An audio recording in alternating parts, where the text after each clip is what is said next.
As U.S. veterans, of course, I feel that we should be allowed to be home in the country that we were willing to fight for and kill for and die for. We deserve to be back home with our families.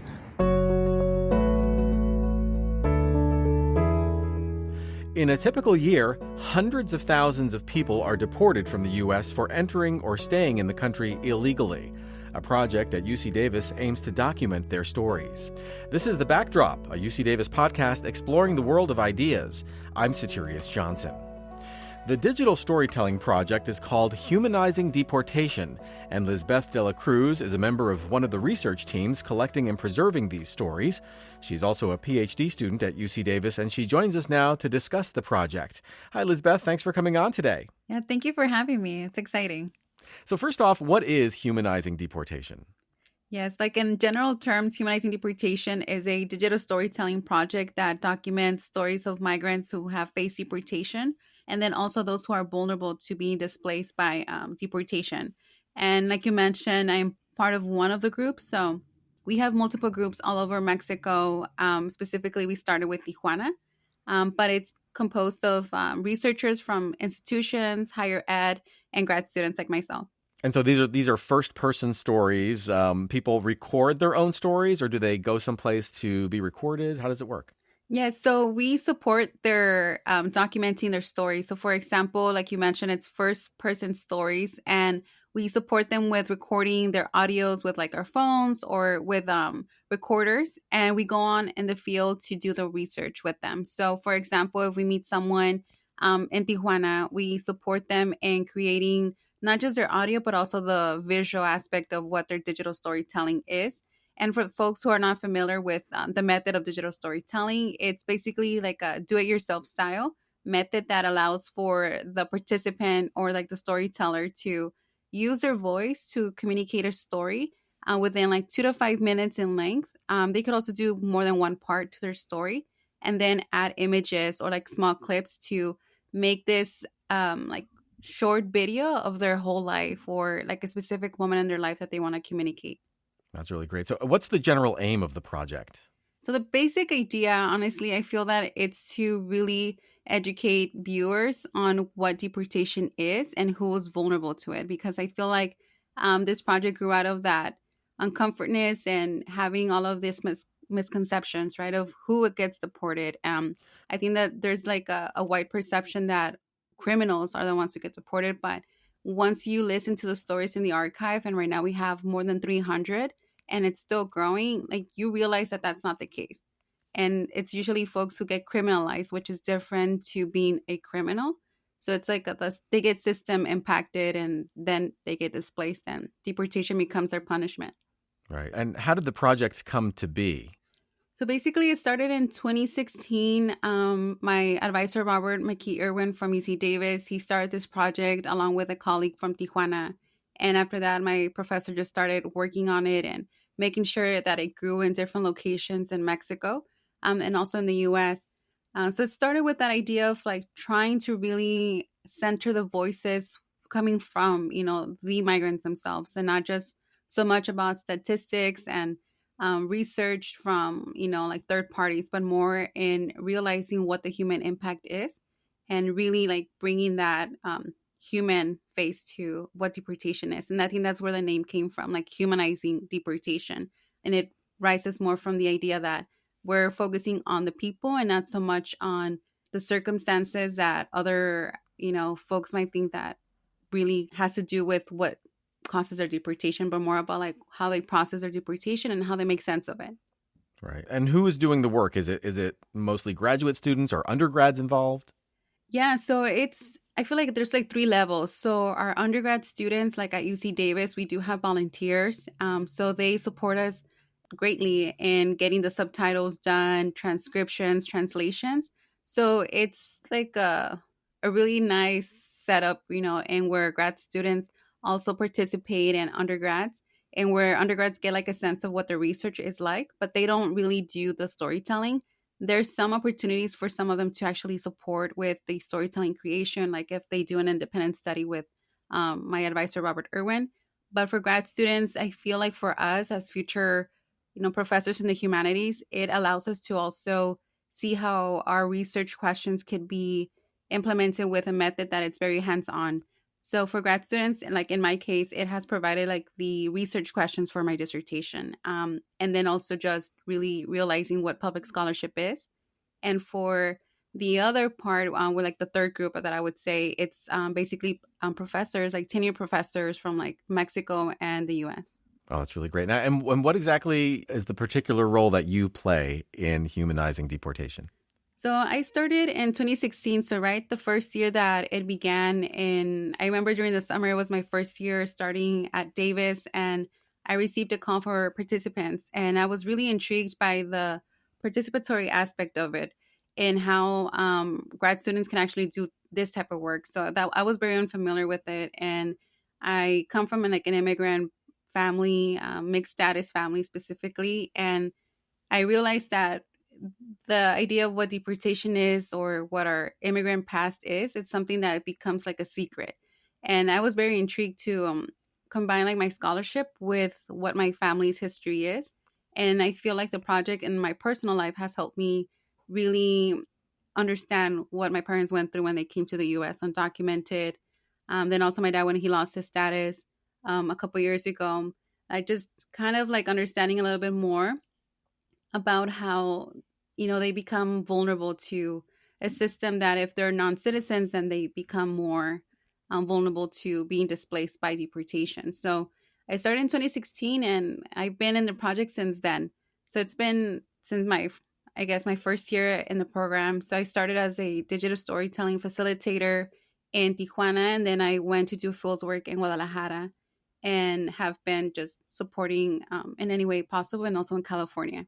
Wow, it's really amazing. I mean, you have like a really kind of deeply personal connection to this issue. It's not just kind of some sort of intellectual pursuit. I mean, you actually, this issue touches you very deeply. Exactly. And it's hard, because I feel like just by itself, if I take out like the personal layer to it, just understanding what, my family is Mexican American. And I feel like understanding that many of our like family members, or like even my own students who are like DACA recipients or maybe didn't qualify for DACA, I feel like this issue is something that does target a certain type of community, and I am part of that community. So through my scholarship, that's what I try to, we always talk about what do you contribute to the field. So I think that's my contribution.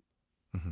Is there a general demographic of the people who are featured in the project, whether by age or gender or where they're from? Yes. So mainly you would find men, older Mexican men. You would find there specifically childhood arrivals. So that means migrants that came to the U.S. when they were minors, like children, like babies that grew up in the U.S., learned English, went to our schools, even probably served in the military. And that's the population you would find the most in the archive. And it's just very unfortunate, when you consider like folks who feel like they have this American identity, but it's not like legally recognized. So then they have to battle what deportation brings on, right? So it's like being displaced back to a country you were born in, but that's not what you call home or recognize as home. And even, for example, in the Mexican context, people right away notice you're not from there. Like your Spanish is not the Spanish from Mexico, or you have like these pochismos, right? So we talk about this self-identity, and it's a struggle, like I feel like as a Chicana, you struggle with your identity in the US, being born in the US. So I can't really imagine what it feels like to be, sent back to a country that you might, enjoy or like eventually, but it's not where you want to be. Right. I mean, and a lot of these people, they don't have any connection to the country that they may have been born in, and then they were brought to the U.S. as infants or as very young children. There's just nothing there for them. Exactly. And when you think about it, a lot of the times when they migrate as minors, they migrate with their families. So their parents, like maybe siblings, they're all back in the U.S. So when they're sent back to Mexico, they might not have any family. And if they do, they might not want to go to like the interior of Mexico. So they stay like in the border towns. So, I mean, the links in Mexico are broken. And I think that makes their transition into assimilating a little bit harder and just difficult. And they talk about this, in the archive. And I think it's really important to also understand what it means to return to a country that might not even legally recognize you either because you don't have IDs, and to even get an ID, it's a whole process. So it's just it's a really inhumane crisis that's going on with childhood arrivals. All right. Well, let's take a minute right now to listen to a clip of one of the people who recorded their story. This is from a U.S. Navy veteran who was deported. My name is Alex Murillo. I'm a U.S. Navy veteran. I'm from Phoenix, Arizona. I've been deported now almost 5 years. I work with Unified U.S. Deported Veterans. We are trying to get back home. I have all my family, my kids, everybody's in the U.S. I've been in the U.S. my whole life. I was taken to the U.S. when I was maybe 1 year old. Started my whole life there. All my thoughts and memories are that of an American kid. I identify with being American. It's not something that you can take away from me just by deporting me. When I was in the military, I was sent to places like Abu Dhabi, United Arab Emirates, Haifa, Israel, and the whole time I was always an American, and I was always protected then by the flag, my unit, and I never stopped being faithful to America, and that's again something that you can't take away from us. As deported U.S. veterans, we feel that we should have been protected by the country that we were willing to fight and die for. Of course, it is very painful to be deported after serving the country. So is Alex's story, one that's that kind of typifies the stories that you've been collecting with all the research teams in the U.S. here and in Mexico? Yes, I feel like his story specifically is very inclusive of what, not just the deported veteran experience, but as a general idea of what childhood arrivals face. And like he mentioned also, the idea of that once you start listening to like the rest of his stories is that his kids are also dealing with what his deportation is. So for example, they had to like come back to Mexico as well with him. They lived in Mexicali with him for a while. And recently I just saw him a few weeks ago in Tijuana, and the same thing, like his kids are with him. But then you wonder about what that experience is for US born, citizens, and having their father deported in Mexico and then having to do like this transborder experience, but not really getting the education in the US. And it's just breaking families. And I feel like that's something that it's also echoed throughout many of the digital storytelling stories. Right. Are there any other people or stories that really stand out in your mind that kind of describe the breadth of the experience of people who are deported? Yeah, so one example that I feel like it's very clear, and I feel like it's a great link or bridge with the DACA narrative in the US is the case of Isaac Rivera. He's actually from Chula Vista, was born in Oaxaca, came into the US at 6 years old, and came with his entire family. So he acculturated, learned the language, and I remember in his narrative, he mentions this idea of becoming like a sponge, like in school. Like he just, was easy like to assimilate and just become one of the other kids from his class. And unfortunately, on a Sunday on his way to church, they stopped. He was with a pastor from his church, and they go by a border checkpoint, and that basically changed his entire life.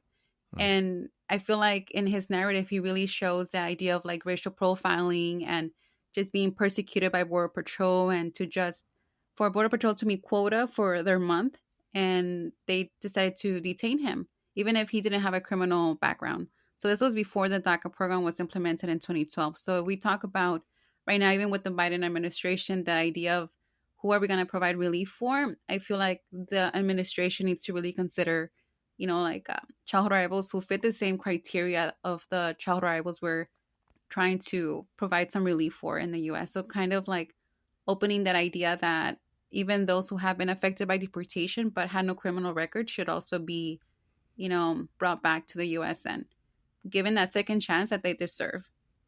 Now, the overwhelming majority of people who share their stories in the project are, law-abiding people. The only law they may have broken may have been like the immigration law, but there are some who have had some brushes with the law other than, breaking the immigration law.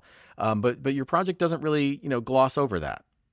Yeah, so they are, and I think that's really important. So for my research, I like to ask the hard questions, right? So what if you did have a criminal background, right? Like, what do we do then? But you were childhood arrival. So it's this, I have the same argument. Like, they deserve that second chance, because when you consider the stories of the community storytellers, when they talk about, well, I made my mistakes. Like, for example, some of them did have like a hard time growing up in the US. And as someone who was born in the US and, with like brothers, and just understanding how it is for a Latino or like Mexican American, like male, to be raised in like, like in LA, for example, like you understand that the circumstances are meant for this type of population to fail or to fall within the cracks of like the system. So when you think about that, and you have child arrivals who also grow similarly to, the US experience of like a citizen, but just, once they hit 18, they realize that, well, I don't have the proper documents to have like a normal life or navigate the US life anymore. So, I mean, what do you do to survive, right?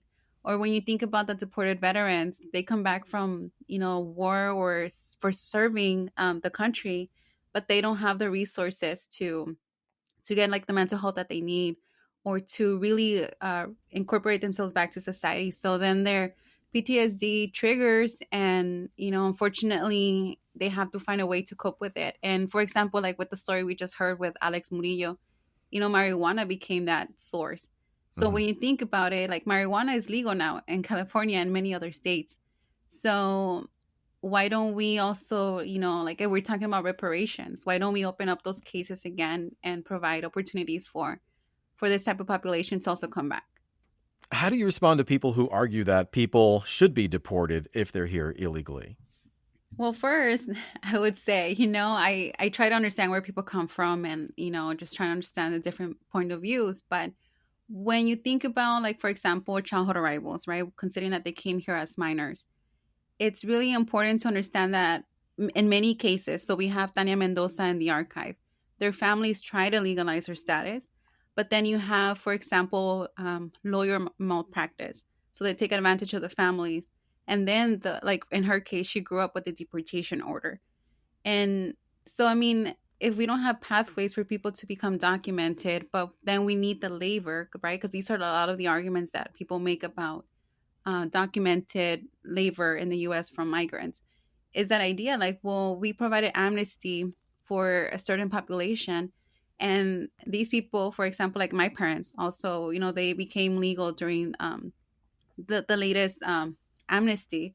So they had kids back in Mexico. So they also want to bring back their families with them. But then there was no way for their kids to become legalized. So I feel like the US maybe unintentionally created this generation of illegalized childhood arrivals. Or even if you were a permanent resident, which is the case for the deported veterans, they were still able to lose their status because of the criminal acts that supposedly, we identify as in the US. So like marijuana possession and all these other things that come with their PTSD. So in a sense, like all non-citizens just became very vulnerable to being criminalized and then deported. What's been the most challenging part of putting together and running this project? I feel like it's just the emotional like labor. It's not so much of the intellectual things. I feel like that comes, on its own, because the storytellers themselves create this knowledge that as scholars we help make sense of it and like make it academic. But I feel like the emotional labor is the one that we still need to work on, and how to like really step away and not get too involved. But it's really hard to not, feel sympathy or like the urge to do more, because you see the immediacy, right? Like how urgent this topic is, and how even with the new administration, like these stories still get forgotten. Even if they're still like speaking their truth, I feel like the right people are not listening, or if they listen, they decide not to do anything about it. Mm-hmm. So your audience for this is it policymakers? Is it just the general public? So I feel like we have, I would say, like three audiences, right? So The first one is the general public. It would be including like the families of the folks who have been deported, because in some cases, they tell their stories for their children. So for their children to understand why they're not back home with them, or to understand why they can't, just see them for a period of 10 years, or why they have to be exiled in Mexico for like 5 to 10 years, serving we call it their castigo. But then we also have the policymakers that if they decide to really take on these stories, or like lawyers, for example, they could help make a case for the return of families or family reunification, or returning the veterans back to the US. But then you also have the academic piece, which we need also, right? So to make sense of the stories, to create more consciousness throughout like the fields of immigration, deportation also.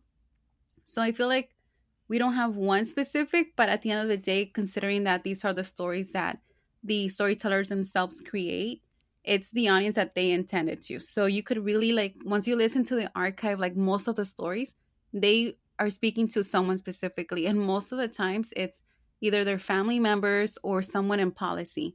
Like those are like the biggest ones. And on the academic side, I mean, you're creating this incredible kind of trove of, raw, interviews that researchers in the future will be able to use when they're, working on the history of immigration or other, social issues. Exactly. Yes. And I feel like this is something that I really appreciate from the project, because we started first with the idea of deportation of Mexicans, right, from the US. But then with the migrant caravan that started just, becoming like a big issue in Tijuana, and just the idea of like the Remain in Mexico program. So we also started documenting stories from Central American migrants and Haitians, just, anyone who really needed a platform to communicate the circumstances that they are currently facing. Because I feel that the academic approach, first of all, like migrants, right? Like just regular people, I feel like they see the value in having someone from the university listening to them. And then second, like the work that we try to do is with like presentations and conferences, or even like op-eds, and just anything that we publish helps their case. I feel like they feel seen and valued, and that someone is really taking into consideration their stories. Now, I would imagine, yeah, that these people are probably so grateful that to have somebody want to listen to their story, because oftentimes they're very disenfranchised and they don't know where to turn to get help. Exactly. And I feel like that's the best thing, because I feel like with my advisor Robert Irwin, the way that he taught us like this method, it's very ethical. And I feel like I feel comfortable even just, saying that I am from the project, because I know that the way that we are working with community and collaborating with them, it's the best way that we possibly can, like obviously knowing that like there's limits. If folks decide, that maybe telling their story is too much, or that they need space, also like we value that too, because it's like their story, and they're the ones living with their experience. But yeah, I feel like they really appreciate it. They love the public presentations we would do before, COVID times. And I think it's just that visibility aspect, like that someone remembers. What would you say has been the most rewarding part of this for you personally, working on the Humanizing Deportation project?